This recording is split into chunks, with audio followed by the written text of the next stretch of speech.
हाय beautiful souls, कैसे हैं आप सब। उम्मीद करती हूँ अच्छे से हैं और मेरी दुआ है कि आप खुश रहें और आप लोगों की तमाम दिली मुरादें ज़रूर पूरी हों।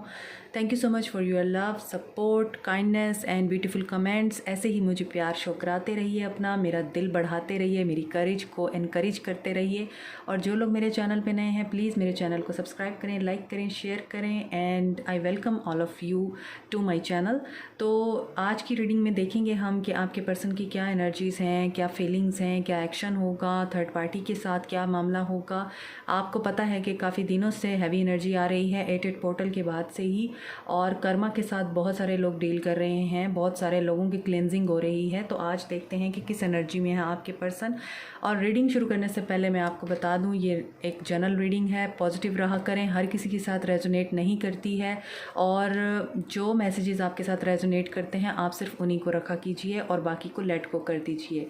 और साथ में ये टाइमलेस होती है, आप जब भी देखेंगे इसमें आपके लिए कोई ना कोई मैसेज होगा और उस वक्त से आपके लिए वो टाइम शुरू होगा। एक और मैसेज मैं आपको देना चाहती हूँ। किसी ने मुझसे पूछा था कमेंट में कल की रीडिंग में कि कर्मा कैसे क्लीन होता है, कि आप किसी एक को छोड़ दें और किसी एक के साथ मुकम्मल तौर पे जुड़ जाएं। नहीं, कर्मा ऐसे क्लीन नहीं होता। कर्मा ऐसे क्लीन होता है कि आप किसी के लिए भी बुरी नीयत ना रखें, किसी के साथ भी बुरा ना करें, किसी के लिए भी गलत ना सोचें। और अगर आप किसी के साथ रिश्ते में हैं और उस पर्सन ने आपके ऊपर पूरी तरह एतमाद किया है, भरोसा किया है, उसका भरोसा तोड़कर थर्ड पार्टी में ना जाएं, किसी और के साथ टाइम स्पेंड ना करें, किसी और के साथ एंजॉय ना करें अपने आप को, क्योंकि आप किसी के साथ कमिटेड रिलेशनशिप में हैं। अगर आपने ये किया तो आपका कर्मा क्रिएट हो गया है, तो आपको फिर उसको भुगतना पड़ेगा। और आपका जो वो कर्मा है वो डिवाइन को पता होता है कि उसने उस कर्मा को आपकी ज़िंदगी से कैसे क्लीन करना है, क्योंकि आप तो सुधर नहीं रहे हैं, फिर डिवाइन आपको सुधारता है, फिर कुदरत आपको सुधारती है। तो कर्मा जो क्लीन होता है ना, वो हमारे अपने ही कर्म होते हैं जिनको हमने क्लीन करना ही होता है, जो हमने लोगों के साथ गलत काम करके क्रिएट किए होते हैं। तो ऐसा नहीं होता कि अक्सर हम अपनी रीडिंग में कह रहे होते हैं थर्ड पार्टी को छोड़ देंगे और आपके पास आ जाएंगे। ये उनके लिए मैसेजेस होते हैं कि आप दो थे और आप दोनों के बीच में कोई तीसरा पर्सन आ गया जिसने आप दोनों के खूबसूरत रिश्ते को बर्बाद कर दिया। तो इस तरह से कर्मा क्रिएट होता है और फिर इसकी सज़ा जो भुगतनी पड़ती है वो डिवाइन जो है वो चूज़ करते हैं, वो हम नहीं चूज़ करते हैं। हमारे जो कर्म जैसे होते हैं वैसे ही हमें सज़ा मिलती है। और इस तरह से फिर हमारे कर्मा क्लीन होते हैं जब हमें अपने किए हुए गलत कर्मों की सज़ा मिलती है। जाहिर सी बात है, अगर आप थर्ड पार्टी में गए हैं तो आपको थर्ड पार्टी को छोड़ना ही होगा, क्योंकि आपने किसी को धोखा दिया है। ओके, आई होप कि जिन्होंने भी ये क्वेश्चन किया था उनका ये क्वेश्चन जो है क्लियर हो गया होगा। अब देखते हैं आपके पर्सन की क्या एनर्जीज़ हैं।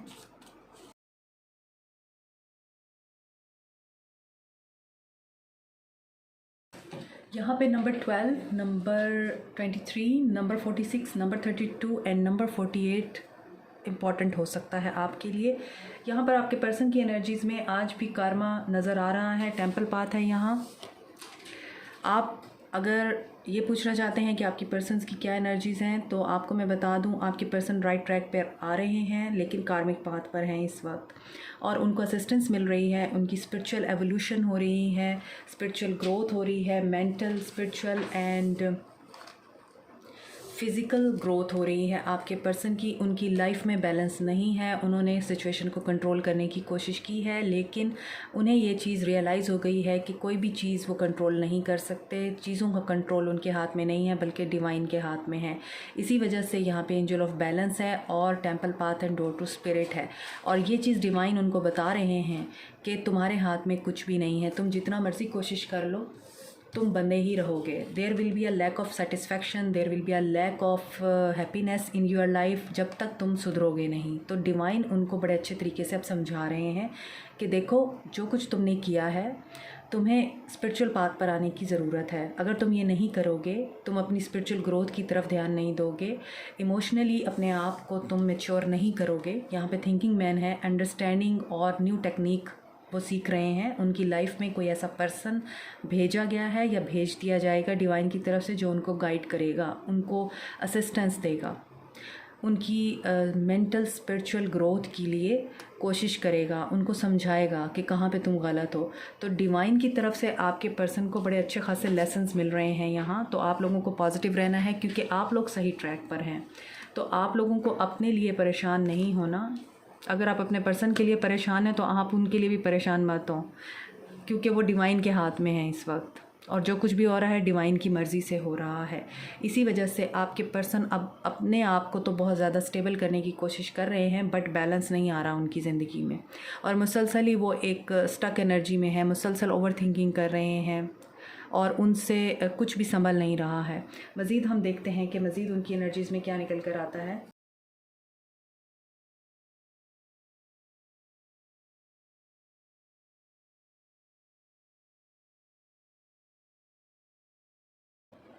यहाँ पे आप लोग देख रहे हैं कैंसर, पाइसिस, स्कॉर्पियो, टॉरस।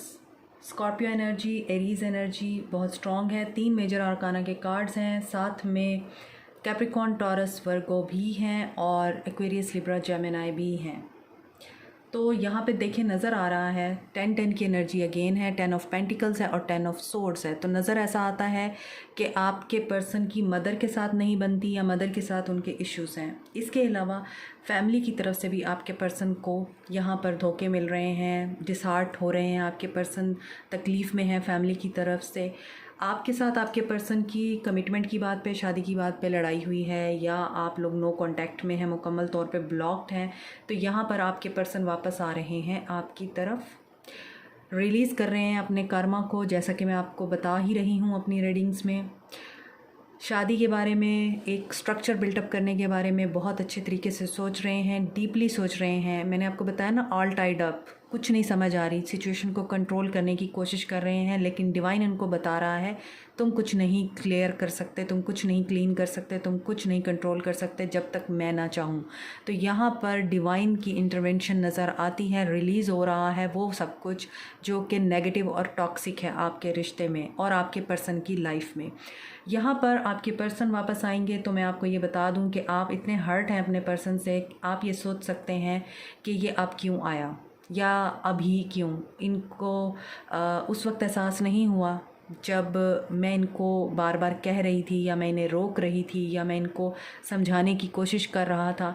यहाँ पर आपको कोई ऐसी बात दुखी कर सकती है, आप सेंसिटिव नज़र आ रहे हैं, अपने पर्सन की किसी बात को लेके आप सेंसिटिव हो सकते हैं। और अगर आपके पर्सन वापस आते हैं तो आप उनको फ़ौरन से हाँ नहीं कहने वाले। यहाँ पर रिलीज़ की एनर्जी है। तो जो कुछ भी हुआ है आप लोगों के बीच में, ब्रेकअप हुआ है डेफिनेटली, और ये ब्रेकअप की वजह से आप अब अपने पर्सन को फ़ौरन से हाँ नहीं कहोगे, टेस्ट करोगे, या फिर उनको आजमाओगे, या फिर उनको टाइम दोगे, कुछ ना कुछ आप उनको टफ़ टाइम देने वाले हैं यहाँ पे। मज़ीद यहाँ पे स्ट्रक्चर नज़र आता है कि आपके पर्सन जो हैं बड़ी ज़िम्मेदारियों में उलझे हुए हैं, घर की ज़िम्मेदारियाँ हैं, फैमिली की ज़िम्मेदारी है, बच्चों की ज़िम्मेदारी है, इतनी ज़्यादा रिस्पॉन्सिबिलिटीज़ हैं कि वो अपने आप को भूल चुके हैं। वो बाहर भी आना चाहते हैं मगर वो आ नहीं पा रहे। यहाँ पे रिलीज़ है और यहाँ पे 10 ऑफ सोर्ड्स है, हैवी कर्मा रिलीज़ की एनर्जी है। यहाँ पर इनको क्लैरिफाई करते हैं। आप लोग या तो इंट्यूटिव हैं, साइकिक हैं, टैरो रीडर हैं, विच क्राफ्ट, स्पेल वर्क, मैजिक, इस तरह की चीज़ों में काफ़ी इन है, ऐसा नज़र आता है।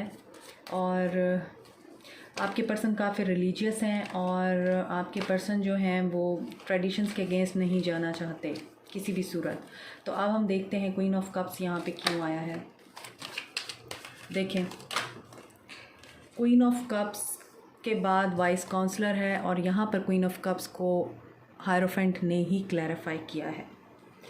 तो आपको लेके अब वो इस एनर्जी में आ रहे हैं, अब वो इस एनर्जी में आ रहे हैं कि वो आपके साथ सीरियस कमिटमेंट चाहते हैं, और इसके लिए वो किसी की गाइडेंस भी ले रहे हैं। कोई पर्सन उनको गाइड करेंगे या फिर कर रहे हैं। मैंने आपको पहले ही ऊपर एनर्जी ऑरेकल से बताया है।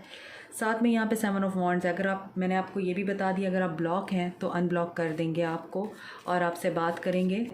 जो रेजिस्टेंस वो पहले दिखा रहे थे वो रेजिस्टेंस ख़त्म हो गई है उनके अंदर से। अब वो आपके लिए स्टैंड लेना चाहते हैं। वाइस काउंसलर क्यों आया है? The tower. तो आपके पर्सन मैरिड हैं तो वहाँ पे टावर आ चुका है। ब्रेकअप हो चुका है उनका, मैरिड लाइफ उनकी ख़त्म हो चुकी है, शॉकिंग रेवलेशंस हुई हैं। और अगर ऐसा नहीं है तो आपके साथ उनका टावर मूवमेंट आया है और शादी की बात पे ही आया है। रिलीज़ की एनर्जी क्यों है?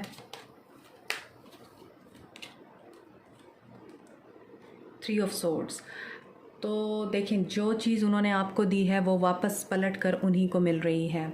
एंडिंग हो रही है, दर्द मिल रहा है, दुख मिल रहा है, तकलीफ़ मिल रही है, आंसू नज़र आ रहे हैं, अपने आप को हारा हुआ फ़ील कर रहे हैं, बहुत अपसेट नज़र आ रहे हैं और डिप्रेस हैं। आपसे बात भी करना चाहते हैं मगर नहीं कर पा रहे, हिम्मत नहीं है उनके अंदर। थर्ड पार्टी रिलीज़ हो रही है। एम्परर को 5 ऑफ वांड्स ने क्लैरिफाई किया है और लड़ाई झगड़े हो रहे हैं। एक पावरफुल फोर्स में आ रहे हैं। एक ऐसा पर्सन जो अपने फ़ैसले में अटल होता है और इंसाफ के साथ फ़ैसला करता है, तो फ़ैसला लेने की एनर्जी में आ रहे हैं। और इस एनर्जी की वजह से आपके पर्सन जो हैं वो उनके इर्द गिर्द ड्रामा भी क्रिएट हो रहा है, या वो हर किसी के साथ यूँ समझ लें मुँह मारी कर रहे हैं। लड़ाई झगड़ा, फसाद, आर्गूमेंट और गॉसिप्स भी नज़र आ रही हैं। इन सब चीज़ों के साथ डील कर रहे हैं। उनके गिर्द जो है घेरा तंग किया जा रहा है। आप यूँ समझें, आपके पर्सन निकलना चाहते हैं, उन्हें निकलने नहीं दिया जा रहा। 5 of wands and all tied up, जबकि वो यहाँ पे एम्परर की एनर्जी में आना चाहते हैं, कोई बड़ा डिसीजन लेना चाहते हैं। मज़ीद देखते हैं। उनके फादर के साथ भी आर्गूमेंट हो सकते हैं, अपने बच्चों के साथ आर्गूमेंट हो सकते हैं। उनके 10 ऑफ पेंटिकल्स क्यों आया है? 2 ऑफ पेंटिकल्स, वही बात है, बहुत ज़्यादा ज़िम्मेदारियां हैं, बहुत मसरूफ़ रहते हैं, बिज़ी लाइफ है उनकी। और यही वजह है कि उनको ऐसा फ़ील होने लग गया कि वो सफोकेटेड हो रहे हैं। उनको अपने लिए तो टाइम मिलता ही नहीं है। बर्डन है कि उनके ऊपर बढ़ता ही जा रहा है, बढ़ता ही जा रहा है, और उन्होंने इस बर्डन की वजह से अपने आप को खो दिया है। हैंगमैन स्टक हैं, डिलेज़ हो रहे हैं उनकी लाइफ में। जिस भी चीज़ को वो करना चाहते हैं वहाँ पे रुकावट आ जाती है। सरेंडरिंग की पोजीशन में नहीं है, रेजिस्ट कर रहे हैं हर चीज़ को। यहाँ पे 7 ऑफ वांड्स भी है और यहाँ पे हैंगमैन है, तो रेजिस्ट कर रहे हैं हर चीज़ को। इसी वजह से उनके लिए चीज़ें मुश्किल होती जा रही हैं, प्रॉब्लम्स में घिरते जा रहे हैं और टेंशन्स उनके लिए बढ़ती ही जा रही हैं। वो जितना उन सिचुएशन से बाहर निकलने की कोशिश कर रहे हैं, bottom of the deck is 10 of cups, तो उतना ही वो उस सिचुएशन में फंसते ही जा रहे हैं और उन्हें निकलने का रास्ता नज़र नहीं आ रहा। और यहाँ पर फैमिली इन्वॉल्व है। अगेन 7 ऑफ सोर्ड्स की एनर्जी है, तो ट्रस्ट इश्यूज़ भी हैं। तो जो भी ट्रस्ट इश्यूज़ हैं उनके बावजूद आपके पर्सन आपको अप्रोच करना चाहते हैं। और यहाँ पर अगर आप मैरिड हैं तो यहाँ पे आपकी प्रेगनेंसी भी हो सकती है। हो सकता है आप अपने पर्सन से अलग हो गए हैं और आपको बाद में पता चला है कि आप प्रेग्नेंट हैं। तो ये सिचुएशन भी नज़र आ रही है।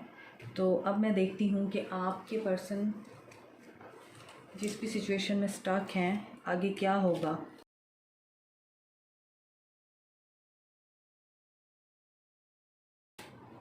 एम्प्रेस का कार्ड है नंबर 3।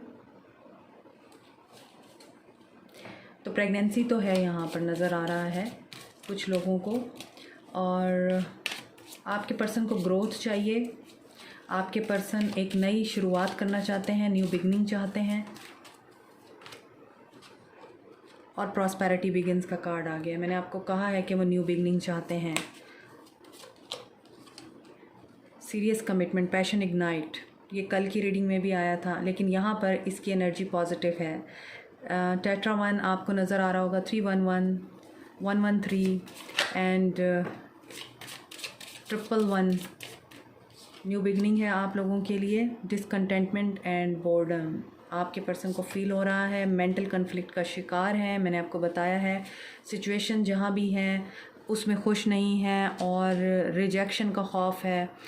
चीज़ें ख़त्म हो रही हैं, इस चीज़ का डर है। कोई उनके पास नहीं रहा, इस चीज़ का डर है। आपकी तरफ सेक्सुअली भी अट्रैक्टेड हैं और आपको कमिटमेंट भी देना चाहते हैं। आपके साथ पावरफुल न्यू बिगनिंग करना चाहते हैं और ग्रोथ के साथ, एक्सपेंशन के साथ न्यू बिगनिंग चाहते हैं। तो देखते हैं कि क्लैरिफाई करके कि ये मज़ीद आपके लिए क्या सोच रहे हैं, क्या एक्शन होगा। फर्टिलिटी को ट्रियम्फ ने यहाँ पर क्लैरिफाई किया है, तो यहाँ पे फर्टिलिटी थर्ड पार्टी नहीं है। यहाँ पे फर्टिलिटी आपकी एनर्जी है। आपको बहुत अट्रैक्टिव मानते हैं, आपको एडमायर करते हैं और आपके साथ विक्ट्री चाहिए उनको। और प्रॉस्पेरिटी बिगिंस, देखिए स्पिरिचुअल यूनियन आपका होगा, लाजमी होगा, आपको फेथ रखना है। आपके पास आएंगे आपके person, passion ignite because he wants to spend time with you, और वो आपके साथ अच्छा टाइम स्पेंड करना चाहते हैं, पार्टनरशिप में आना चाहते हैं, आपका साथ चाहते हैं, रिकन्सिलिएशन चाहते हैं। और देखें यहाँ पे रिजेक्शन का डर भी है उनको, और किसी चीज़ में मन भी नहीं लग रहा, लेकिन उन्हें ये पता है कि आपके साथ विक्ट्री है। तो आप लोगों के लिए यहाँ पे ट्रियम्फ है और विक्ट्री और सक्सेस है। तो होपफुल रहिए। आज की एनर्जी थोड़ी सी यहाँ पर पॉजिटिव नज़र आ रही है एक्शन में। तो आपके पर्सन एक्शन टेकिंग एनर्जी में आ रहे हैं और आपकी तरफ विक्ट्री और सक्सेस लेकर आ रहे हैं, क्योंकि उन्हें पता है कि आप ही हैं जो उनको ये चीज़ें दे सकते हैं। अभी वो इस वक्त सफरिंग साइलेंस का शिकार हैं, इस वक्त वो बहुत पेन में है। यहाँ पे 10 ऑफ सोर्ड्स की एनर्जी थी, यहाँ पे 9 ऑफ सोर्ड्स की एनर्जी है। स्लीपलेस नाइट्स हैं, नहीं सो पा रहे, गिल्ट में हैं, तकलीफ़ में है, परेशानी में है। उन्हें यह एहसास हो गया है कि ही और शी हैज़ लॉस्ट यू। और यहाँ पर नज़र भी आ रहा है कि आप में से बहुत से लोगों की एनर्जी मुझे ये पिक हो रही है कि आप लोगों ने अपने पर्सन को अब इतनी आसानी से तो कबूल नहीं करना। हालांकि आप दिल से चाहते हैं वो वापस आएँ, लेकिन यहाँ पे बहुत कुछ आपके अंदर भी चेंज हो चुका है। और यहाँ पे ये नज़र आता है कि आपने अपने लेसन्स भी लर्न कर लिए हैं। तो आज के लिए यही एनर्जीज़ हैं आप लोगों की। तो कमेंट सेक्शन में मुझे फ़ीडबैक ज़रूर दीजिएगा और बताइएगा कैसी लगी। और like share subscribe comment. Thank you so much. Take care. Bye.